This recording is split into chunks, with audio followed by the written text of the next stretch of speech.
நாங்கள் ஒரு சங்கீத பகுதி வாசிக்கிறோம். சாம் 20 இங்கே பாருப்பா, எப்படி பிடிக்கணும், இப்படி பிடிச்சிக்கோங்க. படிக்கலாமா? நம்ம ஆபத்து நாளிலே கர்த்தர் உமது ஜெபத்தை கேட்பாராக. யாக்கோபின் தேவனுடைய நாமம் உமக்கு உயர்ந்த அடைக்கலமாவதாக. அவர் பரிசுத்த ஸ்தலத்திலிருந்து உனக்கு ஒத்தாசை அனுப்பி சீயோனிலிருந்து உம்மை ஆசீர்வதிப்பாராக. உமது மன விருப்பத்தின்படி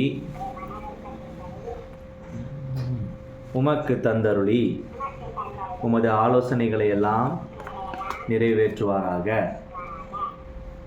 இந்த உனக்கு இது, எனக்கு இது, சரியா?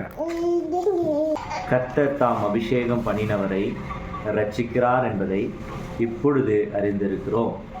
உமது வலதுகரம் செய்யும் ரட்சிப்பின் வல்லமைகளை காண்பித்து உமது பரிசுத்த வானத்திலிருந்து அவருடைய ஜெபத்தை கேட்பார். சிலர் ரதங்களை குறித்தும் சிலர் குதிரைகளை குறித்தும் மேன்மை பாராட்டுகிறார்கள். நாங்களோ எங்கள் தேவனாகிய கர்த்தருடைய நாமத்தை குறித்து மேன்மை பாராட்டுகிறோம். அவர்கள் முறிந்து விழுவார்கள், நாங்களோ எழுந்து நிமிர்ந்து நிற்கிறோம். கர்த்தாவே ரட்சியும். நாங்கள் கூப்பிடுகிற நாளிலே ராஜா எங்களுக்கு செவி கொடுப்பாராக.